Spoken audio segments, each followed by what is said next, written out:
Hello guys, तो क्या हाल चाल है आपके। This is Vyomkesh and you are watching your channel Jagas classes. और आज हम पढ़ने जा रहे हैं आप ही के क्लास 8 मैथमेटिक्स के chapter number 2 linear equation in one variable. तो तुम linear equation in one variable और टू वेरिएबल हायर क्लासेस में पढ़ने वाले हो। पहले ये जान लो कि लीनियर इक्वेशन क्या है, उसमें वेरिएबल क्या होता है, जो कभी कभी एक होता है कभी कभी दो होता है। तो कोई भी लाइन वाले इक्वेशन जिसका डिग्री 1 हो उसको हम लीनियर इक्वेशन बोलते हैं। जैसे 2x + 3, ये क्या है, एक लीनियर इक्वेशन। और मान लो तुम ले सकते हो एग्जांपल 4p + 1 = 0, या फिर यहाँ पे 1 2 कुछ भी लो।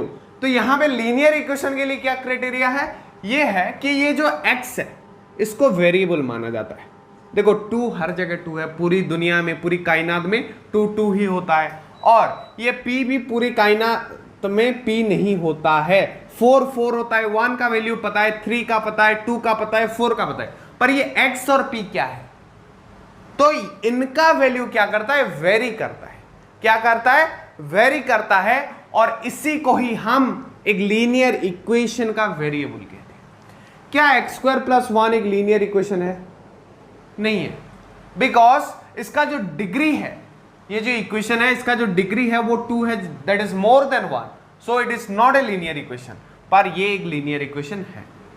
अगर मैं लिखूं 4x + 2y + 5 = 1, तो यहां पे देखो ये लीनियर इक्वेशन है क्या? बिल्कुल है। पर क्या डिफरेंस है इसमें और इसमें? यहां पे एक ही वेरिएबल है, linear equation in one variable है। और यहां पे देखो x भी एक वेरिएबल है, y भी एक वेरिएबल है। सो it is linear equation in two variable. समझ गए? Linear equation in one variable ये है, ये linear equation in two variable है। पहला बात तो ये क्लियर करना पड़ेगा तुम्हें। उसके बाद ये टू वेरिएबल बाद में पढ़ोगे। अभी फिलहाल इस क्लास में हम linear equation in one variable पढ़ने वाले हैं। अपर्चर थोड़ा मैं सेट कर देता हूं। हाँ, अब देखो और ज्यादा क्लियर आ रहा होगा। हाँ, तो इधर देखो लीनियर इक्वेशन समझ गए क्या है? कोई भी लाइन में वाला इक्वेशन जिसका डिग्री 1 हो गया। अब नेक्स्ट क्या देखेंगे, ये वेरिएबल कितने हैं, इसमें कितने वेरिएबल है, 1 वेरिएबल है। अब क्या देखेंगे कि ये वेरिएबल का वैल्यू क्या होगा। तो एक लीनियर इक्वेशन में दो साइड्स होते हैं, एक होता है लेफ्ट हैंड साइड, दूसरा होता है राइट हैंड साइड। तो तुम जब इक्वेशन में ऐसे खड़े होगे, तुम देखो कैमरा में फोकस करके तुम अभी समझ पाओगे कि मेरे लेफ्ट हैंड ये है, ये मेरा लेफ्ट हैंड, ये मेरा राइट हैंड। तो मेरे लेफ्ट हैंड की तरफ ये जो 4p + 1 है इसको बोलते हैं LHS, यानी लेफ्ट हैंड साइड, या फिर 2x + 3। ये इक्वल्स टू के किस साइड हो रहा है, लेफ्ट हैंड साइड। किस साइड, लेफ्ट हैंड। ये मेरा लेफ्ट हैंड है, लेफ्ट हैंड साइड। और एक दूसरा साइड होता है ये वाला, ये इधर जो 0 है ये 1 है, इसको बोलते हैं RHS, यानी राइट हैंड साइड।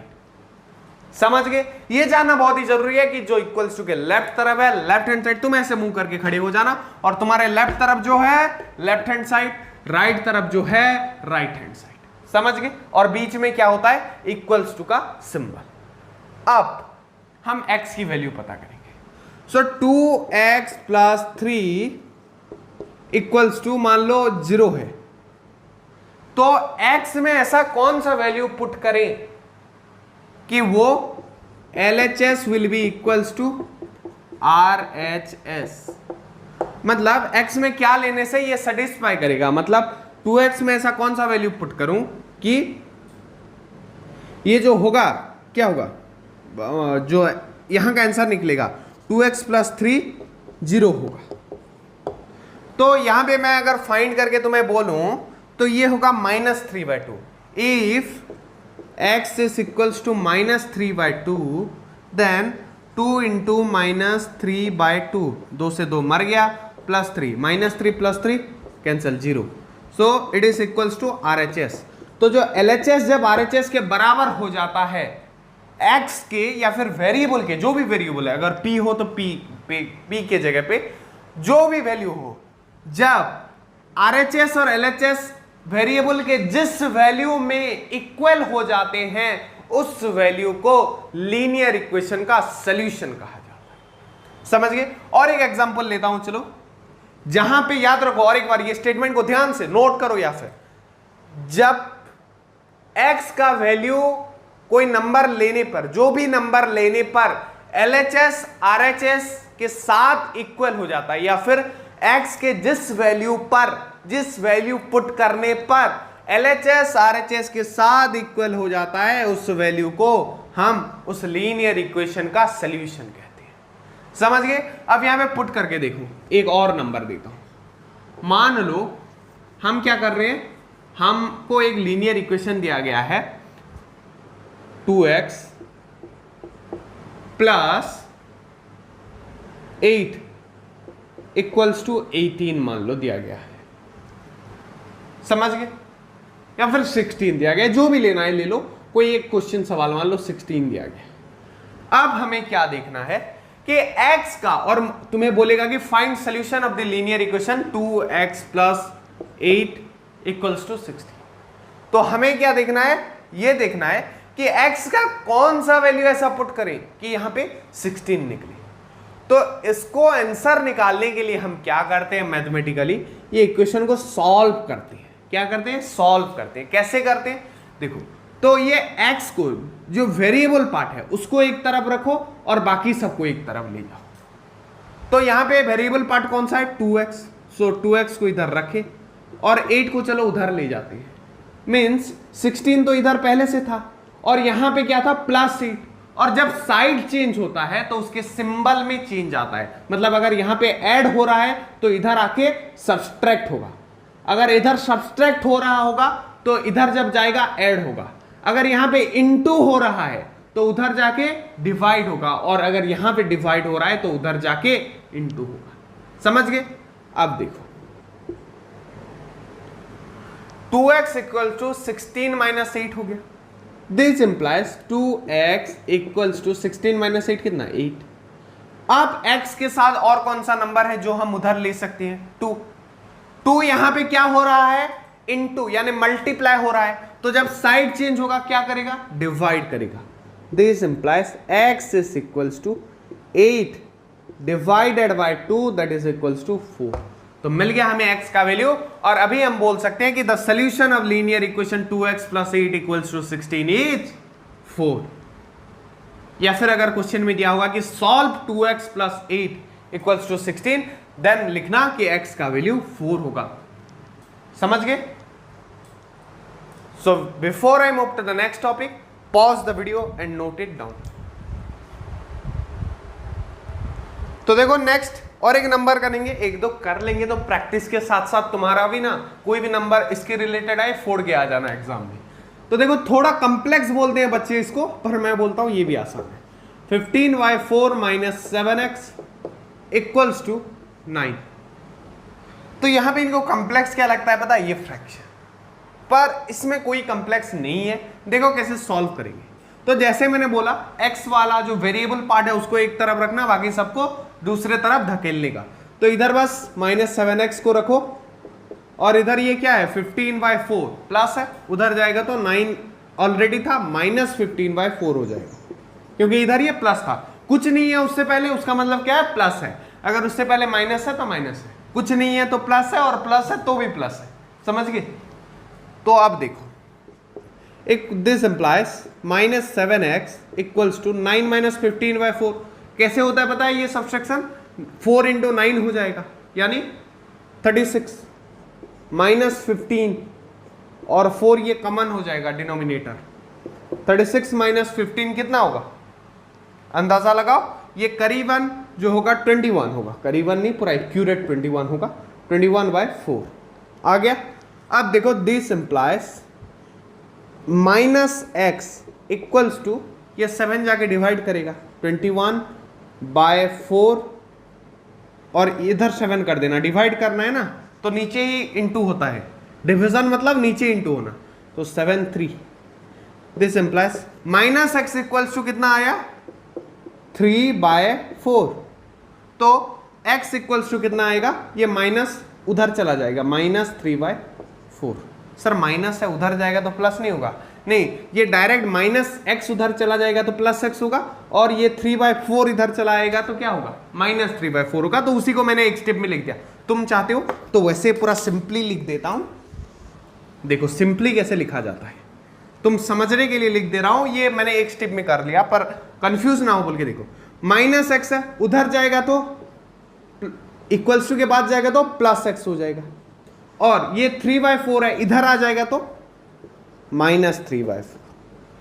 इस स्टेप को मैंने लिख दिया था, this implies x equals to minus 3/4। देखा, हो गया। और एक नंबर करेंगे और इस टॉपिक को खल्लास करेंगे। So before I move to next number, pause the video and note it down. Next number we are going to solve is solve x/3 + 5/2 equals to minus 3/2। तो इसको हम अभी सॉल्व करने जा रहे हैं।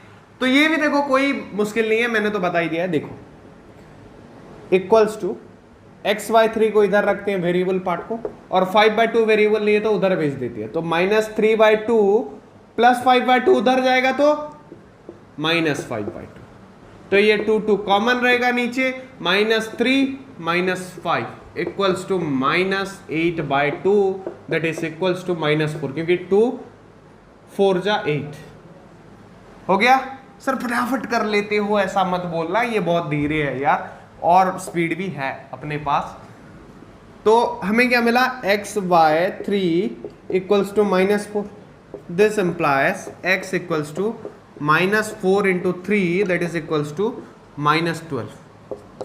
This implies x equals to -12। मिल गया हमें आंसर।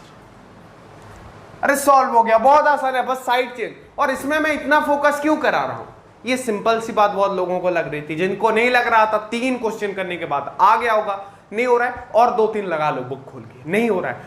और इतना बेसिक पे फोकस कोई टीचर नहीं करता, पर मैं कर रहा हूं, क्योंकि मुझे पता है कि जैसे A to Z पहले रिमेंबर कराया जाता है एक बच्चे को जब इंग्लिश नया नया सीखता है, उसके बाद उसको वर्ड मेकिंग, उसके बाद सेंटेंस मेकिंग, और उसके बाद उसको स्पीकिंग इंग्लिश भी सिखाया जाता है, या फिर स्पोकन इंग्लिश सिखाया जाता है, तुम बोल सकते हो।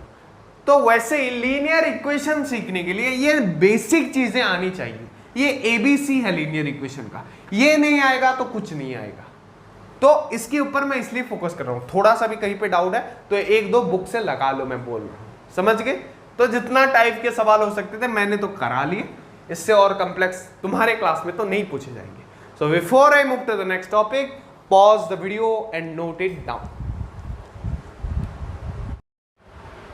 हाँ तो देखो, डायरेक्ट सवाल कभी आता नहीं है, जब भी पूछा जाएगा एप्लीकेशन में ज्यादातर क्वेश्चन आ जाते हैं। तो यहां पे क्या बोला है, what should be added to twice to rational number -7/3 to get 3/7। तो देखो यहाँ पे लीनियर इक्वेशन दिया गया नहीं है, पर ये जो क्वेश्चन है ये किसी लीनियर इक्वेशन से कम नहीं है। कैसे, तो मैं बताता हूं। व्हाट शुड बी, कोई एक नंबर, लेट, यहां पे आंसर करते हैं, चलो, let the number be x। पहला काम तो ये करना, जो क्वेश्चन में पूछा है उसको x ले लेना। Added, should be added twice to rational number -7/3। तो ऐसा कौन सा नंबर है जिसको ऐड करेंगे किसके साथ, ट्वाइस, 2 गुना, किसके 2 गुना, -7/3 के 2 गुने के साथ। ऐसे कौन से, what should be added twice to rational number -7/3। तो ट्वाइस कितना होगा, 2 × माइनस ट्वाइस, दो कर देता हूं, ये ट्वाइस 2 के वजह से, twice the rational number -7/3 minus, ये हो गया 2 गुना -7/3 का। इसमें ऐसा कौन सा एक नंबर, मान लो वो x है, ऐड करेंगे तो हमें क्या मिलना चाहिए, टू गेट 3/7। तो ये बन गया कि नहीं बन गया, ये लीनियर इक्वेशन नहीं है, बिल्कुल है। अब इसको सॉल्व करना है, देखो करेंगे। सो -14/3 प्लस x इक्वल्स टू 3/7। ये थोड़ा सिंप्लीफाई कर दिया। अब x को एक तरफ रखो, इसको उधर भेज दो। तो 3/7, इधर माइनस है, उधर जाएगा तो +14/3 हो गया। अब 3 से 3 मार मत देना, ये एडिशन है, मल्टीप्लीकेशन नहीं है, समझ गए। सो 7 × 3 21 कर देना, इधर मल्टीप्लाई हो जाएगा 3 × 3 9। ये नॉर्मल फ्रैक्शन का एडिशन तो आता होगा, वही करना है, मैं वो वही कर रहा हूं, और कुछ अलग नहीं कर रहा हूं। फ्रैक्शन में जैसे तुम एडिशन करते हो वैसे करो। समझ गए? सो 14 इंटू 7, 7 4 जा 28, 8 हाथ में आया 2, 2 7 1 जा 7 2 9, 98 plus 9 equals to 107 by 21, 7 by 21। तो यहाँ पे ये आ गया हमारा x का वैल्यू। तो what should be added twice the rational number minus 7 by 3, what should be added to twice the rational number minus 7 by 3 to get 3 by 7। तो ये आ गया आंसर। देखो नहीं समझ में आया, थोड़ा कंफ्यूजन है, तो एक दो सवाल और मैं कराने वाला हूं, वहां पे क्लियर हो जाएगा। So before I move to the next question, pause the video and note it down. Move to the next question. ये क्वेश्चन किसी को कॉम्प्लेक्स लगता है, किसी को डिफिकल्ट और किसी को तो इम्पॉसिबल लगता है, पर हर इम्पॉसिबल को आई एम पॉसिबल हम बनाएंगे जकास क्लासेस पर। तो देखो क्वेश्चन बोल रहा है present age of Sahil's mother. तो साहिल एक लड़का है, उसके और उसके मम्मी की एज के बीच कंपैरिजन चल रहा है। तो देखो यहाँ पे बोला है Sahil's mother age present age, मतलब आज के जमाने में साहिल की मम्मी की जितनी भी एज है वो कितना है, 3 टाइम्स, 3 गुना है किसकी एज के, द प्रेजेंट एज ऑफ साहिल। तो साहिल का एज का 3 गुना उसके मम्मी का एज है। सो हम पहले लिख देते हैं let present age of Sahil is x, present age of Sahil is x। तो उसके मदर का एज, हिज मदर्स एज हो जाएगा कितना, 3 गुना है, मतलब 3 into X, 3 into X equals to 3x हो गया। अब देखो अब क्या बोला है, इस 3 times the present age of Sahil after 5 years. तो ये प्रेजेंट एज ऑफ साहिल का जो एज है, प्रेजेंट एज, वो उसके मम्मी का जो एज है वो साहिल के एज का 3 गुना है। ये तो एक स्टेटमेंट खत्म हो गया, उसको छोड़ो। अब यहां से देखो आफ्टर 5 ईयर्स, वहां पे फुल स्टॉप भी लग गया, खत्म हुआ सेंटेंस। 5 साल बाद उनका जो एज होगा, किनका, देयर एज, दोनों का age will add to 66 years. तो यहां पे फिर बोल रहा है कि 5 साल बाद अगर उन दोनों के एज को हम ऐड कर देंगे, सम कर देंगे, मिला देंगे, तो वो कितना होगा, 66 यानी 66 ईयर्स होगा। Find there present. तो अगर तुम्हारा उम्र अभी कितना होगा, लगभग 15 या फिर 14, तो 5 साल बाद तुम्हारा उम्र कितना होगा, जिनको 14 हो रहा है उनको 19, जिनको 15 हो रहा है उनको 20, तो प्लस कितना हो जाएगा, 5 हो जाएगा। 5 साल बाद तुम्हारा एज कितना होगा, आज के एज का प्रेजेंट एज में प्लस 5 हो जाएगा, या फिर 6 साल बाद बोलने पर प्लस 6 हो जाएगा। वैसे ही 5 साल बाद साहिल का एज कितना होगा, after 5 year Sahil's age is equals to x plus 5, क्योंकि 5 साल बाद उसमें 5 ऐड हो जाएगा। मदर एज, उसकी मम्मी का एज 5 साल बाद एज, ये ऐसे 2 कोमा दे दिया, एज को नीचे आ गया बोलिए 3x प्लस 5, और बोल रहा है कि इन दोनों का सम कितना होगा, 66 होगा। इसका मतलब x plus 5 plus 3x plus 5 equals to 66, और इनको ऐड कर दो, 3x प्लस x 4x और 5 plus 5 10, so 4x plus 10 equals to 66. This implies 4x equals to, ये 10 इधर प्लस इधर आएगा तो माइनस 66 माइनस 10 यानी 56. This implies x equals to, यहाँ पे ही कर देता हूँ, this implies x equals to 56 upon 4. 4 1 जा 4 जाएगा, फिर 4 4 जा 14 4 जा 56, 14 4 जा 56, तो x कितना आया, 14 ईयर ओल्ड, जो कि साहिल का एज था। x हमने किसका उम्र लिया था, साहिल का एज। तो 3x क्या होगा, 14 इंटू 3 कितना होगा, 42। ये 42 नहीं, 14 इंटू 3 होगा, हाँ 42 हो गया, हो गया कि नहीं हुआ, हो गया। अब इनको मिलाने पर 5 साल बाद मिलाने पर 66 हो रहा है क्या, 42 प्लस 5 47 और ये 19, 47 प्लस 19 कितना है 56 होगा, 66 होगा, 60 कितना होगा 66 होगा, समझ गए। और अभी मिलाने पर 56 हो रहा है, पर यहाँ पे अच्छे से गौर करो, मैं भी उसके लिए कंफ्यूज हो रहा था कि ये 66 5 साल बाद इनका आउटकम मिलाने पर 66 भी हो रहा है और प्रेजेंट एज इनका 3 गुना भी हो रहा है। चेक करके देख लो आंसर सही निकला। कैसे निकाले, पहले क्वेश्चन को समझो, उससे लीनियर इक्वेशन बनाओ और उसको सॉल्व करो। सॉल्व करना आता है, ये सवाल बनाना भी आसान काम है, मैंने बता दिया स्टेप बाय स्टेप कैसे बनाएंगे। So before I move to the next topic, pause the video and note it down. So now we are going to discuss about the next topic, or you can say the next question. तो देखो हर एक question को एक topic की तरह treat करो। हर question का सवाल एक जैसे नहीं होता है, पर बहुत ज्यादा अलग भी नहीं होता है। वो सेम फंडामेंटल थ्योरी हम अप्लाई कर रहे हैं थ्रू आउट द चैप्टर। क्या है वो, एक्स लेने वाला, उसको लीनियर इक्वेशन बनाने का और फिर उसको सॉल्व करने का। तो अभी देखो, sum of 3 consecutive multiple of 11 is 363। तो पहले तो ये समझो कि ये जो मल्टीपल क्या है। तो अगर बात करें 2 के मल्टीपल की, तो क्या होता है 2 1 जा 2, 2 2 जा 4, 2 3 जा 6, 2 4 जा 8, ये सब इसके मल्टीपल है। मतलब जो भी नंबर 2 से डिविजिबल हो सकता है वो उसका मल्टीपल है। तो क्या सर 10 मल्टीपल है, हाँ 2 5 या 10 हो रहा है। 1000 है क्या, हाँ 2 इंटू 500 इक्वल्स टू 1000। तो जो भी नंबर 2 से प्रॉपरली डिवाइड हो सकता है वो 2 का मल्टीपल है। वैसे ही जो भी नंबर 11 से अच्छे से डिवाइड हो जाएगा वो होगा 11 का मल्टीपल। समझ गए, जैसे 11 1 जा 11, 11 2 जा 22, 11 3 जा 33, 11 4 जा 44, ये सब 11 के क्या है, मल्टीपल है। अब मल्टीपल के साथ एक और टर्म है कंसेक्यूटिव। कंसेक्यूटिव मतलब पास पास वाले।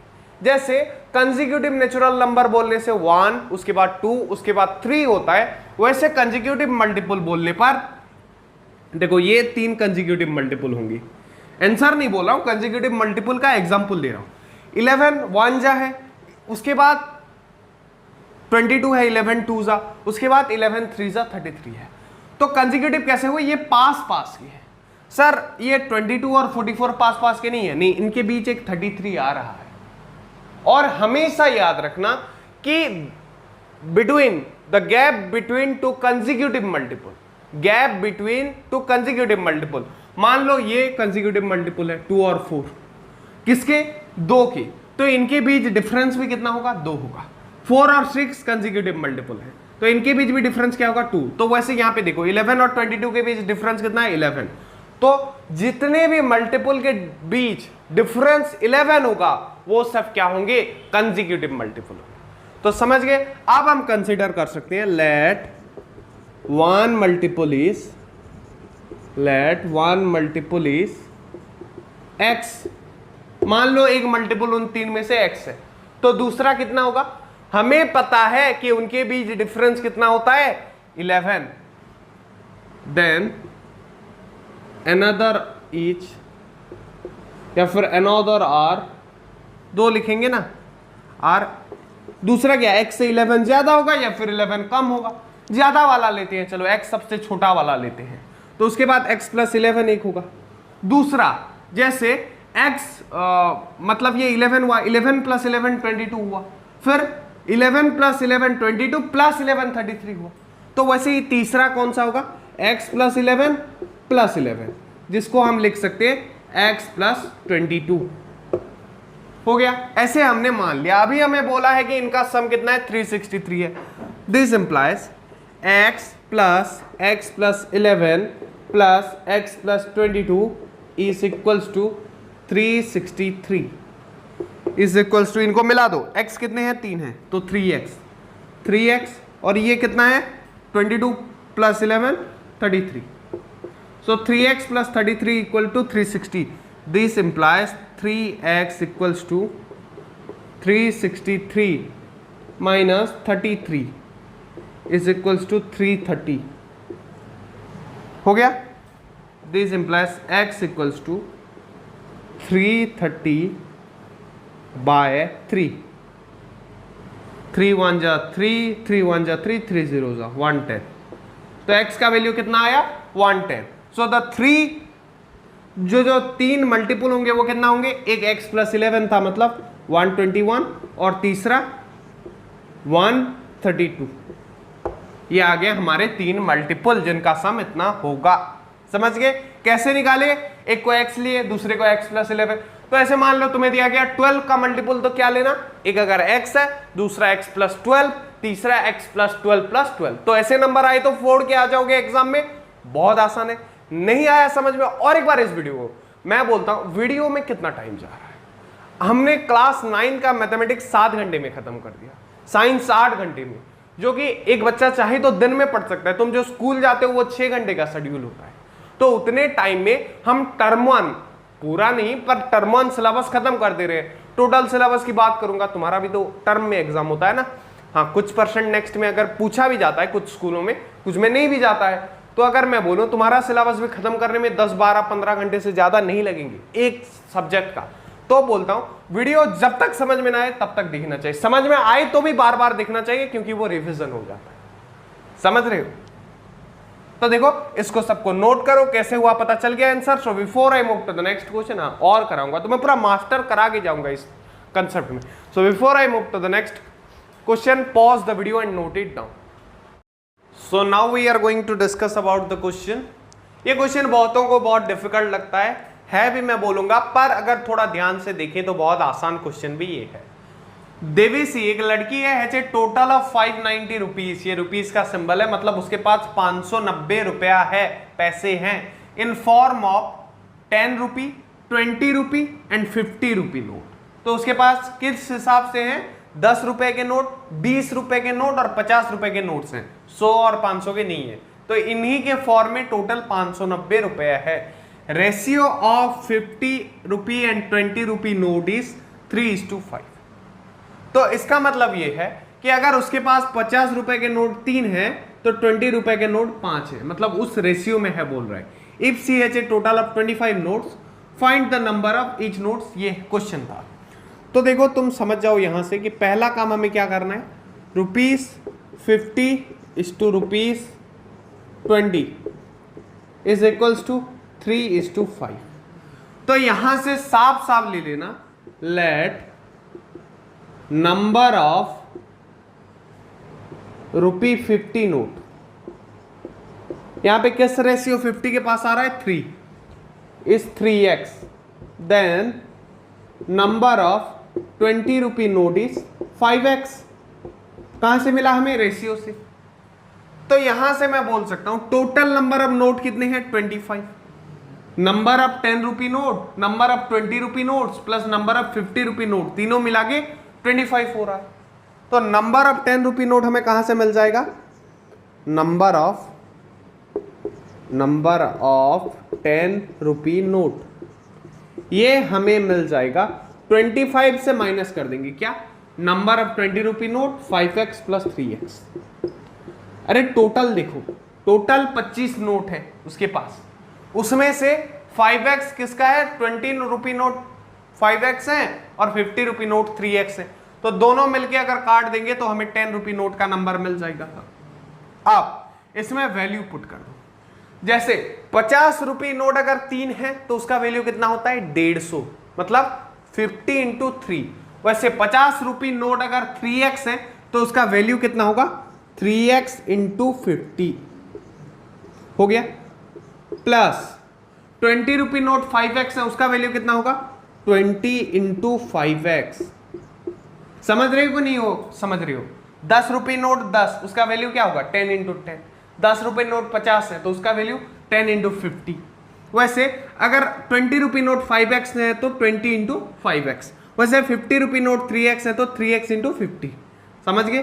प्लस 10 रुपी नोट कितने हैं, 25 माइनस 5x प्लस 3x, तो 10 into 25 minus 5x plus 3x। समझ गए। अब यहां पे देखो, कि इनका जो वैल्यू होगा ये एडिशन का, ये टोटल कितने पैसे हैं उसके पास 590, तो ये किसका वैल्यू है, ये सब जो एडिशन की ये 590 का वैल्यू है। अब इसको लीनियर इक्वेशन बन गया, सॉल्व करो। 3x into 50 150x plus 20 into 5x 100x plus 10 into 250 minus 50x plus 30x that is equals to 80x हो जाएगा, इक्वल्स टू 590। अब इसको फिर सॉल्व करते जाएंगे आगे आगे। ये हो गया 250x plus 250 minus 80x equals to 590।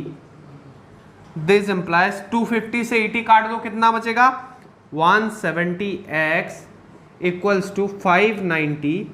वैसे ये 250 इधर प्लस है, उधर जाएगा तो माइनस हो जाएगा, तो ये 250 माइनस होने पर हमें मिलेगा 340। देखो डायरेक्ट 0 से 0 गया, 9 से 5 गया 4, और ये 5 से 2 गया 3, नॉर्मल सब्सट्रैक्शन किया। This implies x equals to 340 divided by 170, 172 जा इक्वल्स टू 2। समझ गए, x का वैल्यू कितना आया 2। This implies 3x equals to 3x का वैल्यू आ गया 2 इंटू 3 6, तो 50 रुपी नोट्स कितने थे 6 थे। वैसे 5x किसका नंबर है 20 रुपी नोट का, 20 रुपी नोट कितने थे 2 इंटू 5 10, 10 रुपी नोट कितने थे 10 रुपी नोट आ जाएगा तुम्हारा 25 माइनस, कहां था इधर कहीं पे था, हाँ ये 25 माइनस 5x प्लस 3x, तो ये दोनों मिला के कितने 16 हुई। 16 25 से 16 अगर माइनस कर देंगे तो आएगा 9। सो 10 रुपी नोट जो था 10 नोट वो कितना था 9 था। अब इनको ऐड करके देखो आंसर मिल जाएगा। समझ गए कैसे करना है। So before I move to the next topic, pause the video and note it down. नहीं समझ में आया और एक बार देखो, धीरे धीरे करके समझ में आ जाएगा। The next topic we are going to study is solve equation. वही सॉल्व करेंगे इक्वेशन को, पर यहाँ पे चेंजेस क्या है, वहां पे एक वेरिएबल होता था, एक तरफ ही वेरिएबल होता था, पर यहाँ पे देखो इक्वल टू सिंबल के लेफ्ट हैंड साइड भी वेरिएबल है, राइट हैंड साइड भी वेरिएबल है। भले वेरिएबल सेम है पर दोनों तरफ है। मुझे नहीं लगता इससे कुछ खास फर्क पड़ेगा, पर नहीं इसलिए कि मैं तुम्हें पूरा क्लियर कर दूं, ऐसा क्वेश्चन आए तो तुम चौंको नहीं कि ये कैसे करेंगे, इसलिए 2 सवाल इसका भी लगा लेंगे। चलो तो देखो यहाँ पे बोला है solve 2x minus 3 equals to x plus 2। तो इसमें क्या करना है, पहले वेरिएबल को एक साइड करो, नंबर को एक साइड करो। तो कैसे करेंगे, दिस इंप्लाइज 2x, उधर x है उसको इधर ले आओ, उधर उस x से पहले कुछ नहीं है, मतलब क्या है प्लस है, इधर आएगा तो माइनस हो जाएगा, इक्वल्स टू ये प्लस 3 उधर जाएगा तो ये माइनस 3 उधर जाएगा तो प्लस 3, और उधर क्या था प्लस 2 था, so equals to 5। This implies 2x minus x equals to x equals to 5। हो गया सॉल्व। और एक सवाल चलो करते हैं, 3x plus 5 equals to 2x plus कितना करें, कुछ भी करने से चलेगा 8। चलो हाँ, तो यहां पे हमें क्या मिला 3x plus 5 equals to 2x plus 8। तो यहां पे भी क्या करना है, x को इधर ले आओ, सारे x को 3x, ये प्लस 2x है इधर आएगा तो माइनस 2x हो जाएगा, और ये प्लस 5 है उधर जाएगा तो माइनस 5 होगा, 8 पहले से था प्लस 8, और ये प्लस 5 उधर गया तो minus 5 equals to 3। 3x minus 2x equals to x equals to 3। और एक सवाल भी लगा लेंगे इस बिरादरी का, ताकि तुम्हें ये पूरा अच्छे से क्लियर हो जाए। अरे यार बहुत आसान सवाल है, x को एक तरफ लाना है, बाकी नंबर को दूसरी तरफ लेके इनको सॉल्व करना होता है हर एक लीनियर इक्वेशन को, चाहे वेरिएबल एक साइड हो चाहे बोथ साइड्स। समझ गए। Before I move to the next question, pause the video and note it down. अभी एक फ्रैक्शन वाला सवाल ले लिया, क्योंकि मैं बोलता हूं सारे सवाल करने चाहिए, कोई भी आ जाए तो तुम्हें नया नहीं लगना चाहिए। तो देखो यहां पे 5x plus 7/2 equals to 3/2x minus 14 है।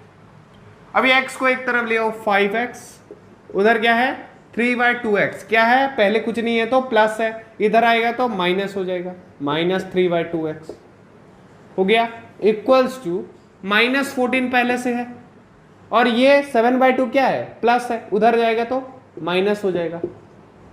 तो अभी इसको करते हैं, देखो इक्वेट करते हैं। 5x माइनस 3/2x मतलब 2 ऐसे आएगा 10x minus 3x upon 2 equals to, यहाँ पे भी 14 के साथ 2 मल्टीप्लाई हो जाएगा तो माइनस कितना होगा 28 माइनस 7 अपॉन 2। तो ये इधर भी नीचे 2 है। एक काम करता हूँ, मैं ऐसे नहीं मारता हूँ, डायरेक्ट ही यहाँ से मर जाएगा, क्योंकि इधर भी नीचे 2 है, उधर भी नीचे 2 है। तो ये 2 अगर इस साइड आएगा तो इधर डिवाइड हुआ, तो इधर आगे क्या होगा, मल्टीप्लाई होगा। पहले क्यों नहीं मारे, क्योंकि पहले 14 के नीचे 2 नहीं था, अभी पूरा सबके नीचे 2 ही है, और यहाँ पे भी सबके नीचे 2 ही है। तो इसलिए ये 2 आएगा तो इधर मल्टीप्लाई होगा, तो ये दोनों कैंसिल हो जाएंगे, या फिर ये 2 उधर जाएगा तो कैंसिल हो जाएगा, इसलिए मैंने इधर ही मार डाला। समझ गए। 7x इक्वल्स टू -28 माइनस 7, तो ये हो जाएगा -35। This implies x equals to -35 upon 7 equals to -5। 7 5 35 होता है ना, सो x का वैल्यू कितना आया, -5। तो इसी के साथ हमें मिल गया आंसर। अभी हम नेक्स्ट टॉपिक के ऊपर मूव ऑन करेंगे। Before I move to that, pause the video and note it down. Board मिटाते टाइम मार्कर भी उठा लेंगे। So next question is application based. ऐसे क्वेश्चन को एप्लीकेशन बोलते हैं, मतलब क्या डेली लाइफ में यूज हो पाता है। उसमें क्या था, पहले न्यूमेरिकल होता था, उसको सॉल्व करते थे, पर यहाँ पे एक रियल लाइफ सिचुएशन दिया जाता है जिसमें हमें कुछ फाइंड करना होता है। पर मैं बोलूं बस डिफरेंस इतना होता है कि यहाँ पे पहले लीनियर इक्वेशन बनाना पड़ता है, उसके बाद सॉल्व करते हैं, वहां पे ऑलरेडी थोड़ा जल्दी मिल जाता है।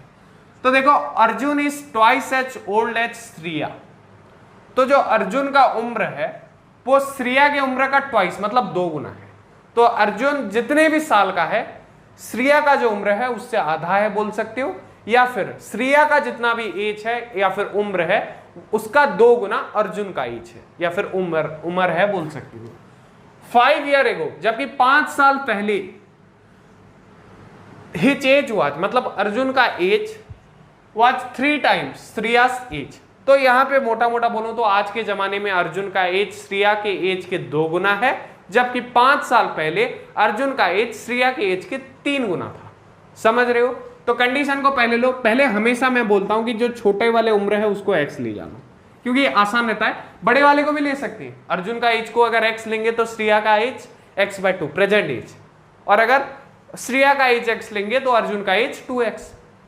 तो डिवीजन से अच्छा मल्टीप्लीकेशन है। मैं मानता हूं तुम्हारा जो भी फीलिंग है तुम ले सकते हो। Let age of Shriya is x, then Arjun's age is 2x. 5 years ago, 5 साल पहले श्रिया का एज कितना होगा। तुम्हारा अगर आज उम्र 15 साल है तो 5 साल पहले कितना था, 10 साल, -5 हो जाएगा। वैसे श्रिया का एज 5 साल पहले x -5 होगा, और अर्जुन का कितना होगा 5 साल पहले 2x -5 होगा। तो हमें क्या बोला है कि 5 साल पहले जो श्रिया का उम्र का 3 गुना था अर्जुन का उम्र या फिर अर्जुन का एज। तो श्रिया के एज में 3 अगर इंटू कर देंगे तो हमें किसका एज मिल जाएगा, अर्जुन का एज, जो कि 2x -5 था। बन गया इक्वेशन। अब इसको सॉल्व करना है। 3x - 15 equals to 2x -5। This implies 3x - 2x। ये +2x है, इधर आएगा तो -2x हो जाएगा। ये -15 है, उधर जाएगा तो +15। -5 पहले से था, -15 इधर आके +15 हो गया, इक्वल्स टू 10 हो गया। This implies x equals to 10। तो श्रिया का प्रेजेंट एज कितना है, 10 है, जबकि अर्जुन का प्रेजेंट एज कितना है, जो कि 2x था, वो है 20। तो दोनों का एज हमें मिल गया, और इसी के साथ सवाल खत्म हो गया। कितना आसान था। थोड़ा दिमाग लगा के इस चैप्टर से कोई भी सवाल है यूं फोड़ देना। ये हमारे टाइम में वो FA1 formative assessment summative assessment होता था। FA1 में हमारा आया था, मुझे याद है मेरा 40 में से 40 आया था, हाईएस्ट था क्लास में। तो तुम भी इजीली फोड़ सकते हो यार, इतना मार कोई बड़ी बात नहीं है। 8 क्लास में मेरे एनुअल एग्जाम में इतने आई थे। 60 आउट ऑफ 60। हमारे टाइम पे वो SA2 होता था, समेटिव असेसमेंट 2, तो पहले हाफ का आधा फिर दूसरे हाफ का आधा। तो पढ़ो अच्छे से, थोड़ा 2-3 सवाल लगा लो और 8 क्लास के मैथ में फोड़ के आ जाओ, समझ गए। So before I move to the next topic, pause the video and note it down. अब तक हम जो भी इक्वेशन देख रहे थे वो एक लाइन में हो रहा था, या फिर फ्रैक्शन में था तो ऐसा डिजिट था, पूरा ऐसा नहीं था x+1/2x+3। ये पता नहीं कुछ बच्चों को ज्यादा कॉम्प्लेक्स लग जाता है, मुझे भी समझ में नहीं आया आज तक। तो ये टाइप के नंबर कैसे होते हैं, तो इसका बहुत ही सिंपल ट्रिक है।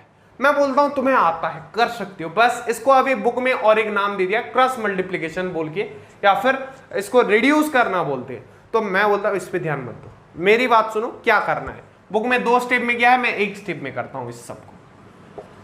तो तुम्हें पहला काम क्या करना है, तुम्हें पता है कि साइड चेंज जब होता है किसी भी टर्म का, तो अगर प्लस होता है इधर तो उधर जाके माइनस होता है, अगर इधर माइनस होता है तो उधर जाके प्लस होता है। वैसे इधर इनटू तो उधर डिवाइड, और इधर डिवाइड तो उधर इनटू, उल्टा होता है, समझे हो। वही करना है, बोल सकते हो कैसे। देखो ये जो डिजिट है इसको ऐसे हम सॉल्व नहीं कर सकते, एक ऊपर एक नीचे रख के। ये नंबर थोड़ा अलग है, इसको सॉल्व डायरेक्ट करोगे नहीं होगा। कैसे कर दे, ये 2x+3 को इधर क्या है, डिवाइड हो गया, क्या है, डिवाइड किया गया है, तो उधर जाएगा तो मल्टीप्लाई करेगा, वही काम करना है। x+1 और इधर करना 3 इधर डिवाइड है, उधर जाएगा तो मल्टीप्लाई होगा, 2x+3। और सर 8 कहां गया, तो 8 भी इधर क्या है, डिवाइड है, तो इधर आएगा तो मल्टीप्लाई होगा, इंटू 8। काम बन गया, हो गया। अब ये बन गया क्या, linear equation having variable in both side. देखो अभी फटाफट सॉल्व हो जाएगा। 8x+8 equals to 3 × 2x 6x+9 हो गया। 8x है, उधर क्या है, +6x है, इधर आएगा तो -6x, इधर +8 है, उधर जाएगा तो -8। This implies 2x equals to 9 - 8 कितना होता है, 1। This implies x equals to 1। 2 इधर डिवाइड है, उधर जाएगा तो 2 इधर मल्टीप्लाई होके है, उधर जाएगा तो डिवाइड होगा, 1/2 आ गया हमारा आंसर। और एक नंबर करेंगे, सारा फंडा क्लियर हो जाएगा। समझ गए क्या करना है, क्रॉस मल्टीप्लीकेशन। इधर के डिनोमिनेटर को उधर मल्टीप्लाई करना है और इधर के डिनोमिनेटर को इधर मल्टीप्लाई करना है। समझ गए, क्रॉस हो रहा है, ये इधर जा रहा है और ये इधर आ रहा है, इसलिए इसको क्रॉस फॉर्म हो रहा है ना, अंधेरा कायम रहे वाला। हाँ ये थोड़ा कुछ बच्चे को समझ में आ गया होगा जो देखते हैं, पर नहीं समझ में आए वो कोई मतलब की बात नहीं है, तुम क्रॉस मल्टीप्लीकेशन को समझो। Okay, so before I move to next, और एक सवाल कराऊंगा, कंफ्यूज हो कहीं पे, दूसरे में क्लियर हो जाएगा। So before I move to the next question और the last question, pause the video and note it now. So next come to the last question बोल सकते हो, कंसेप्चुअल क्वेश्चन है। थोड़ा बच्चे भटकते हैं पर मुझे लगता है नहीं भटकना चाहिए। तो present ages of Anu and Raj are in ratio 4:5। तो अनु राज एक लड़की एक लड़का है जिनका रेशियो कितना है, 4:5 है। तो पहला काम ये करना है कि एज्यूम करना है, let age of Anu is equals to, कितना है उसका रेशियो, अनु के पास 4x और राज का 4:, कितना था, 5, तो राज का ले लेंगे 5x। ये हो गया इनका रेशियो। अब 8 years फ्रॉम नाउ, तो यहां पे कुछ बच्चे कंफ्यूज होते हैं कि सर आफ्टर 8 years या फिर बिफोर 8 years। तो 8 years फ्रॉम नाउ बोलने पर आफ्टर 8 years समझना, और अगर बिफोर दिया होगा तो वो बिफोर मेंशन करता है। समझ गए, 8 years from now means after 8 years।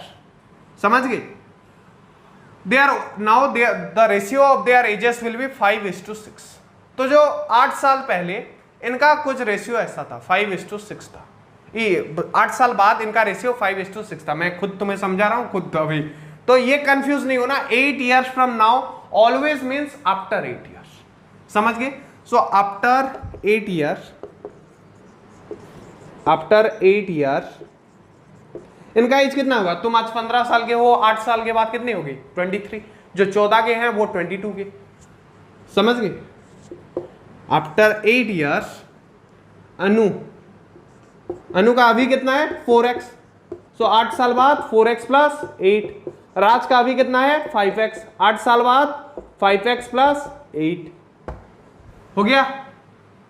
अब क्या बोल रहा है कि इनका रेशियो क्या होना चाहिए 5:6। इसका मतलब अनु के एज के 5 गुना ये जो होना चाहिए, अनु का अगर 5y है तो राज का 6y होना चाहिए। ये हमें प्रूव करना है।